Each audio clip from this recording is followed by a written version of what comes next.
नमस्कार। प्रादेशिक समाचार के साथ मैं पूनम करकेट्टा। पहले मुख्य समाचार। प्रधानमंत्री नरेंद्र मोदी ने कल देवघर में विभिन्न विकास परियोजनाओं की शुरुआत की। देवघर को पूर्वी भारत का बताया विकास द्वार। विश्व प्रसिद्ध श्रावणी मेले का आज होगा उद्घाटन। 1 महीने तक चलने वाले इस मेले में श्रद्धालुओं की सेवा, सुरक्षा और सुविधा के व्यापक इंतजाम।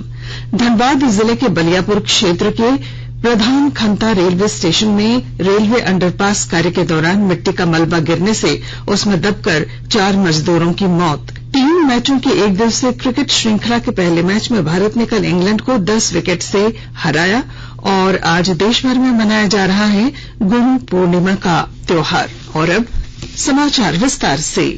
प्रधानमंत्री नरेंद्र मोदी ने कल देवघर में 16,000 करोड़ रुपए से अधिक की विभिन्न परियोजनाओं का उद्घाटन और शिलान्यास किया।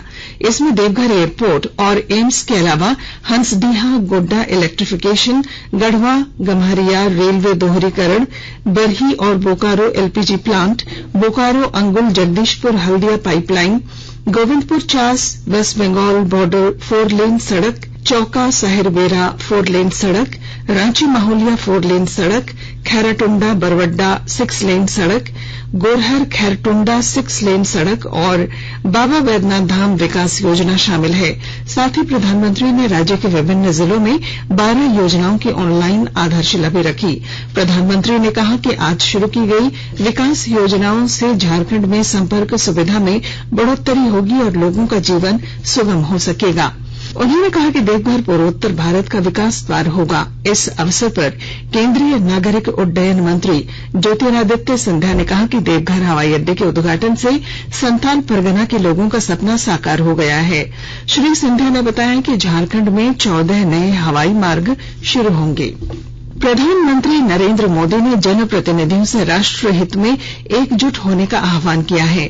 बिहार विधानसभा के शताब्दी समापन समारोह को संबोधित करते हुए श्री मोदी ने कल कहा कि विधायकों को आम लोगों से जुड़े मुद्दों के प्रति सकारात्मक रवैया अपनाना चाहिए। उन्होंने कहा कि 21वीं सदी भारत की सदी है, लेकिन यह भारत के लिए कर्तव्यों की सदी भी है। उन्होंने कहा कि हमें अगले 25 वर्षों में नए भारत के सुनहरे लक्ष्यों तक पहुंचना है। श्री मोदी ने कहा कि हमारे कर्तव्य हमें इन लक्ष्यों तक ले जाएंगे, इसलिए ये 25 वर्ष देश के लिए कर्तव्य पथ पर चलने का वर्ष है। विश्व प्रसिद्ध राजकीय बासुकीनाथ श्रावणी मेले का आज शाम उद्घाटन होगा। इसके साथ ही 1 महीने तक चलने वाला यह मेला शुरू हो जाएगा। सावन कल से शुरू हो रहा है। दुमका जिला प्रशासन ने यहां आने वाले कांवरियों और भक्तों की सेवा, सुरक्षा और सुविधा के व्यापक इंतजाम किए हैं। श्रद्धालुओं से कोरोना प्रोटोकॉल का पालन करने की अपील की गई है तथा मेला क्षेत्र में कोरोना टीकाकरण कैंप भी लगाया गया है। निर्वाचन आयोग ने राष्ट्रपति चुनाव के लिए विधानसभा सचिवालयों को मतदान पेटियां, मतपत्र, विशेष पेन और अन्य सीलबंद सामग्री भेजनी शुरू कर दी है। राष्ट्रपति चुनाव के लिए 18 जुलाई को मतदान होना है। निर्वाचन आयोग ने चुनाव की पूरी प्रक्रिया और मतगणना पर निगरानी के लिए 37 पर्यवेक्षक नियुक्त किए हैं। ये पर्यवेक्षक चुनाव प्रक्रिया की निगरानी रखेंगे और मतपेटियों और अन्य चुनाव सामग्री को सुरक्षित ढंग से लाने ले जाने की व्यवस्था देखेंगे। चुनाव अधिकारी और सहायक चुनाव अधिकारी स्वतंत्र और निष्पक्ष मतदान सुनिश्चित कराएंगे। मतगणना 21 जुलाई को होगी। गृह मंत्री अमित शाह ने कहा है कि भारत दुनिया की सबसे तेजी से बढ़ती अर्थव्यवस्था है। श्री शाह कल नई दिल्ली में खान और खनिज से जुड़े 6ठे राष्ट्रीय सम्मेलन को संबोधित कर रहे थे। उन्होंने कहा कि सरकार ने खनन क्षेत्र में नीतिगत सुधार लाने के कई उपाय किए हैं, जिससे देश में खनिजों का उत्पादन बढ़ा है। उन्होंने खानों और खनिजों के संतुलित उपयोग की आवश्यकता पर बल दिया। उन्होंने कहा कि खदानों को नीलामी में पारदर्शिता लाने से भ्रष्टाचार समाप्त हुआ है। कोविड महामारी के बाद विश्व के कई देश मंदी का सामना कर रहे हैं। उन्होंने कहा कि भारत भी मंदी जैसी स्थिति और महंगाई का सामना कर रहा है, लेकिन अन्य देशों की तुलना में भारत प्रधानमंत्री नरेंद्र मोदी के नेतृत्व में सरकार द्वारा बनाई गई नीतियों के कारण सुरक्षित है। श्री शाह ने कहा कि भारत ने दुनिया की तुलना में महंगाई को नियंत्रण में रखा है। भारत का कोविड टीकाकरण कवरेज 1,99 करोड़ 11 लाख का आंकड़ा पार कर गया है। कल 9 लाख से अधिक टीके की खुराक लगाई गई। स्वास्थ्य मंत्रालय ने कहा कि अब तक 12 से 14 साल के बच्चों को 6 करोड़ 30 लाख से अधिक वैक्सीन की खुराक दी जा चुकी है। स्वास्थ्य देखभाल कार्यकर्ताओं, फ्रंट लाइन वर्कर्स और 18 वर्ष से अधिक उम्र के लोगों सहित लाभार्थियों की पहचान की गई श्रेणियों को 5 करोड़ से अधिक एहतियाती खुराक दी गई है।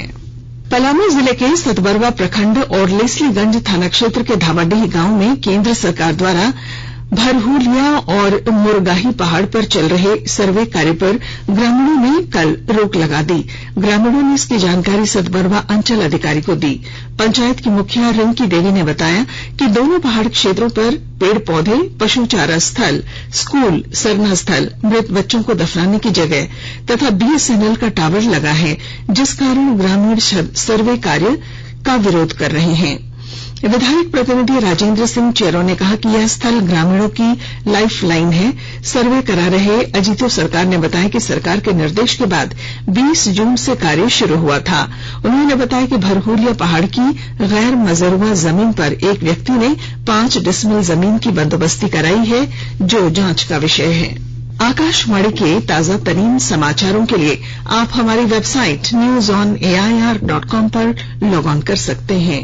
ताजा समाचार Twitter handle @AIR News Alerts और Facebook page all India radio news पर भी उपलब्ध है। आप प्रादेशिक समाचार एकांश के ट्विटर हैंडल @AIR News _ और फेसबुक, इंस्टाग्राम पेज तथा YouTube channel AIR News Ranchi पर भी हमारे बुलेटिन सुन सकते हैं। प्रादेशिक समाचार आप आकाशवाणी रांची से सुन रहे हैं और अब पेश हैं कोरोना से बचाव के कुछ संदेश। कोविड-19 से बचाव और सुरक्षित रहने के 3 उपाय। मास्क लगाएं, 2 गज दूरी है जरूरी, सुरक्षित दूरी रखें, हाथ और मुंह साफ रखें।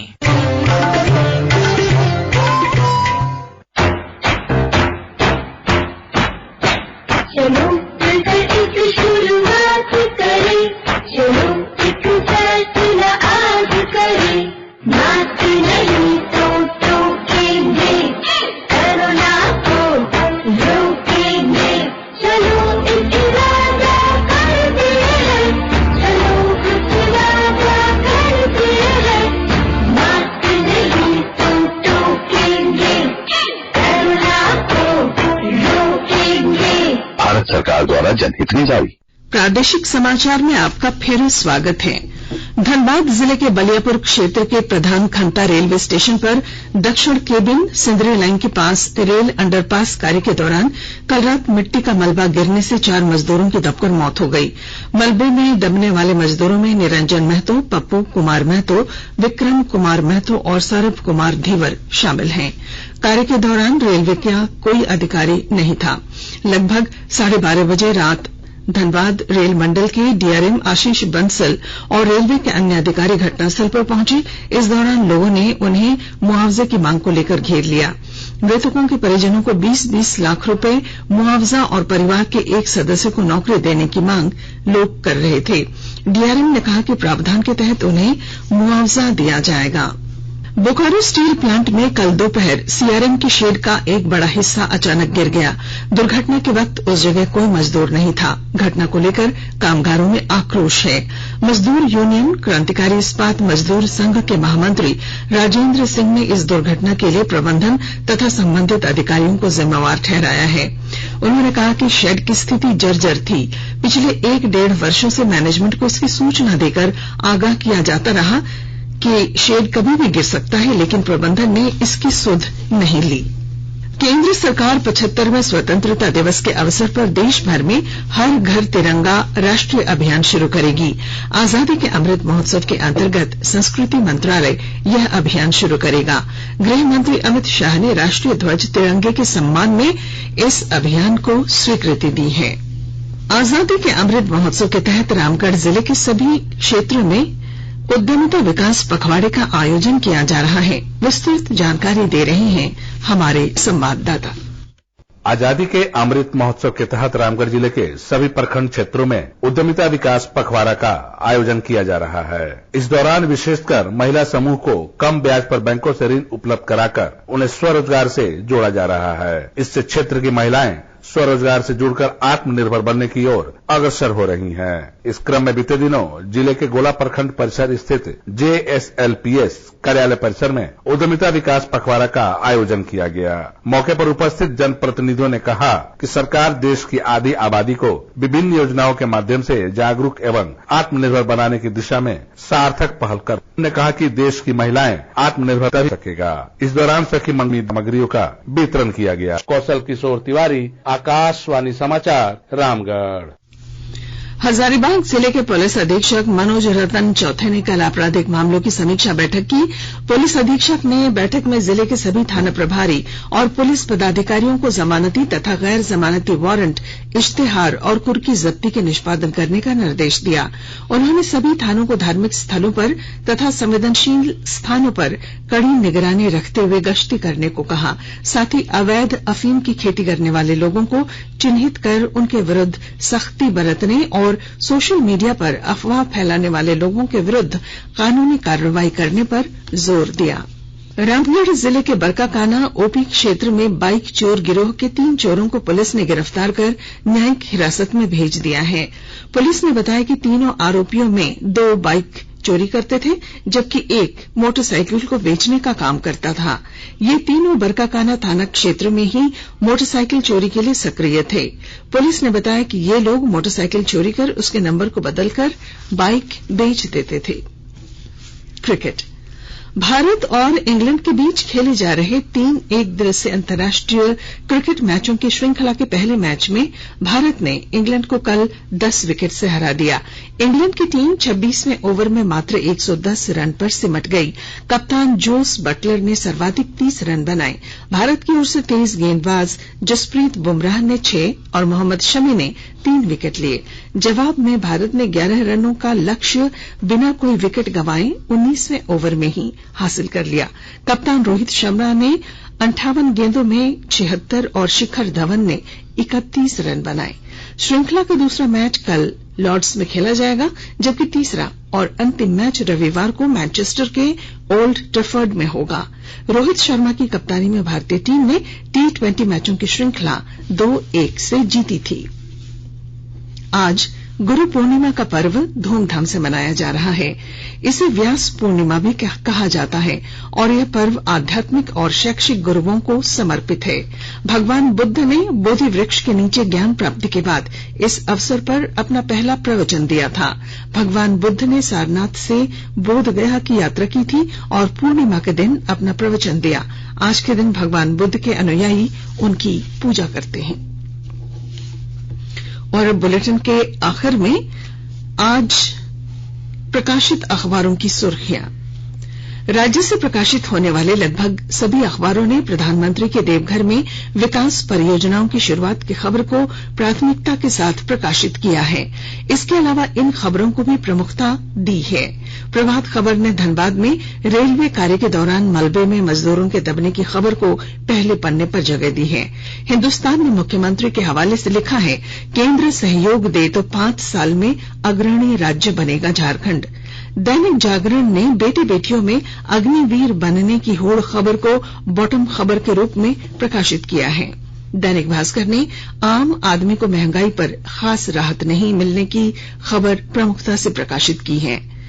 अंग्रेजी अखबार द टाइम्स ऑफ इंडिया ने पश्चिमी सिंहभूम जिले में टैंकर पलटने से उसके नीचे दबने से 3 बच्चों की मौत की खबर को पहले पन्ने पर जगह दी, जबकि हिंदुस्तान टाइम्स का शीर्षक है, भारत परिपक्व लोकतंत्र बनने की राह पर। और अब बुलेटिन के आखिर में मुख्य समाचार एक बार फिर। प्रधानमंत्री नरेंद्र मोदी ने कल देवघर में विभिन्न विकास परियोजनाओं की शुरुआत की।